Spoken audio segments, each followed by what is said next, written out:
Harbor Freight keeps trying to go up market by releasing more expensive, better quality tools to compete with name brands. I'm going to test and review the latest edition. It's this 3/8-inch Icon brand torque wrench, which retails for, what? $90? After I got over my initial reaction, I headed to Harbor Freight and bought one. I could not find any coupons for this torque wrench, and the regular 20% off ones don't work for these, so I paid $90 plus tax. Let me show you what you get in the kit here. Obviously the case, which we'll take a look at in a second. Inside we have a certification sheet, the instruction manual, and the torque wrench itself. This is actually quite a nice case, and to show you why, I grabbed another thing here. This is my old $10 Harbor Freight torque wrench. On this blow molded case, you can see there's no real hinge here. It's just a simple piece of blow molded plastic. So opening and closing it, you're bending this. Same with the latch mechanisms here. This is just molded plastic that bends there.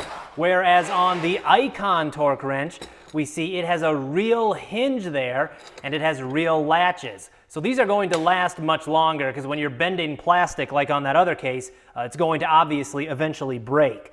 It also looks to me like you could drive these hinge pins out. If you wanted to, for example, store this in a toolbox drawer, you could remove the lid and just store it here in the bottom half in the drawer of your toolbox. Here is the calibration sheet for this torque wrench. This is something that comes with a lot of higher quality torque wrenches. I've also seen this with some others I've bought. And the serial number on here does match the serial number on the torque wrench. You can see what they do is they test it in both directions at multiple settings, and then they have the actual readings they get over here. If I'm looking at this correctly, the biggest deviation they got was 2.7% over when they had it set to 100 foot-pounds. One thing that's a little bit funny about this, if this was done in Taiwan where the torque wrench was made, then I'm skeptical that the employees who did it were named Jack and Peter. My guess is those are nicknames the workers use. I was a little surprised to see this on the box, a lifetime guarantee. Normally higher quality torque wrenches do not have that because it's a precision tool. So if you abuse it, you throw it out of calibration and you can break the mechanism inside the torque wrench, and companies do not want to be warrantying those things for long periods of time.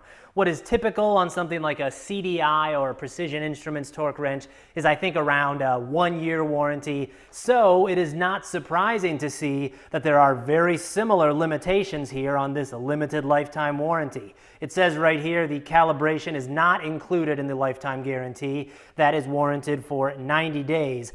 And it also says that you need your proof of purchase. So if you expect to use this warranty, make sure to keep that receipt. So the types of things this would cover would be like if you stripped the gear and the ratchet head. If you're judging this thing on the cosmetics, the Icon looks good. The chrome is clean and consistent. The stampings, for example here, the name and the head and the numbers and letters on the tube are all nicely done and easy to read as well. The knurling here on the handle is very consistent. And this is just a personal thing. It's a little bit smoother, which I like more. It's not quite as sharp. Some other torque wrenches, for example, this Napa one, the knurling is well done, but it's very, very sharp. I personally like the little bit flatter knurling here on the Icon.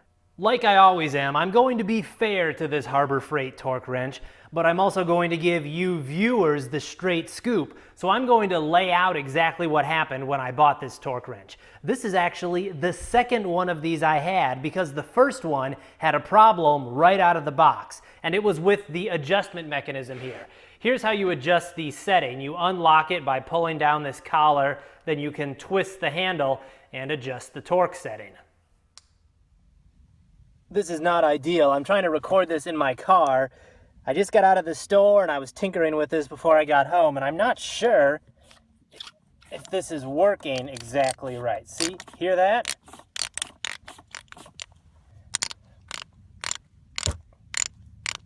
I've got this pulled down all the way. It's almost like it's not releasing properly. So that is not a very encouraging start for this torque wrench. I just went in the store and swapped it out for another one, and this one seems totally fine. It seemed like this just was not releasing properly on the other one, but this one seems fine. Like I said, that's a disappointing start for this torque wrench, but I'm still going to be fair with it and see how it performs, because maybe that was just a fluke. One of the things you're paying for when you buy this torque wrench is in here, the 90-tooth ratcheting mechanism. That's because cheaper torque wrenches, and even some more expensive ones, do not have a fine-tooth mechanism like this. So let's open it up and take a look at it.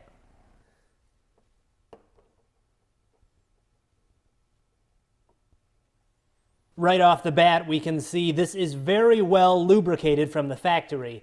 The Icon torque wrench uses a variation on a really common ratcheting mechanism design. To show you another example here, I have the USA-made Napa torque wrench. So this was made by Apex Tools, and you'd see the same basic thing in a bunch of USA-made torque wrenches from brands like Armstrong, KD, Matco, Gear Wrench, and probably some others I'm forgetting. Apex Tools has now discontinued all these USA-made torque wrenches, but it still shows you what they used in these. The way this works is you have the pawl here, and it sits on top of this ball bearing and a spring, and that spring load is what gives it the ratcheting mechanism. You can see there. The Icon has a 90-tooth mechanism versus 36 teeth on the Napa, and it's clear how they did that. The Napa just has bigger teeth on the gear and the pawl. They are much smaller teeth here on the Icon to give it 90 clicks per revolution. But to keep the strength up, we can see that it engages more teeth here on the gear between the gear and the pawl. It looks like there are 5 teeth engaged here versus 3 here on the Napa. Guys, this channel is still tiny as far as YouTube channels go. I think there are a lot of people who would like it, but they don't know about it. The best thing you can do to support this channel is to hit that subscribe button down below and then share these videos on places like forums. The more this channel grows, the more I can invest in tools and equipment for videos like this. Here on the gear, everything looks good. It's cleanly done. The teeth are all very well formed. The machine work is a little bit coarse here on the actual drive, but that's just a cosmetic thing. Overall, this looks good. When it comes to the thickness of the ratchet head, the Icon is kind of in the middle. There are thinner designs. This is the Napa torque wrench over here, but there are also much more bulky designs. This is an older CDI round head torque wrench.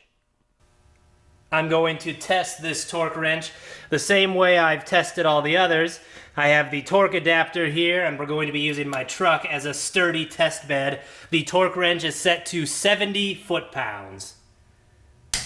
69.3, 72.0.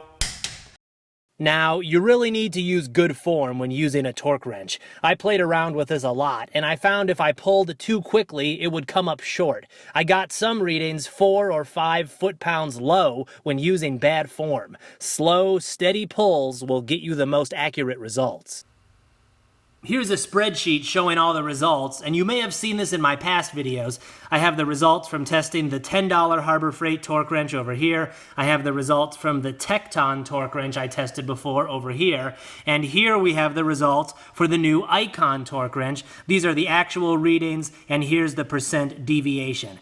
And I'm not surprised to see that this is plenty accurate. As I've shown in my past videos, even cheap torque wrenches can be pretty accurate. The trick really is knowing how to use them properly and knowing how to store them properly so they stay accurate. And on all these torque wrenches, you need to store them on the lowest setting. So after all of that, should you buy this torque wrench? Well, to me, it depends on what you're using it for. You're paying here for some good build quality, that 90-tooth ratcheting mechanism, and a sort of lifetime warranty. These Icon torque wrenches come in 3/8 and 1/2-inch drive models, so to think about whether it's worth it, let's use me for an example. If we're talking about a 1/2-inch drive torque wrench, that's something I mainly use for wheel lug nuts, suspension parts, things where I'm not really in a cramped space. So a 90-tooth ratcheting mechanism would not really be a benefit. So for me, if we're talking about a 1/2-inch torque wrench, the Icon probably isn't worth it. I would probably spend less to get something else. But for 3/8 drive like this one, that's something I use mostly for underhood engine repairs or brakes, more cramped places. So the 90-tooth mechanism here is a benefit. And in the case of a 3/8 drive ratchet, it might be worth it to me to get this Icon. But I will say these Icon torque wrenches are still priced in kind of a weird place. It's close enough in price to professional name brand torque wrenches that you could spend a little bit more than this and get one of those, even though many of those do not have a fine-tooth mechanism and they don't have a lifetime warranty. As far as I can tell, they don't currently offer any coupons for these Icon torque wrenches, but let's say they were to offer one that knocked maybe 10 or 15 bucks off the price, then I think you're talking about a much more compelling deal. So what do you think? Would you pay the price for this Icon torque wrench? Let me know down in the comments below, and thanks for watching.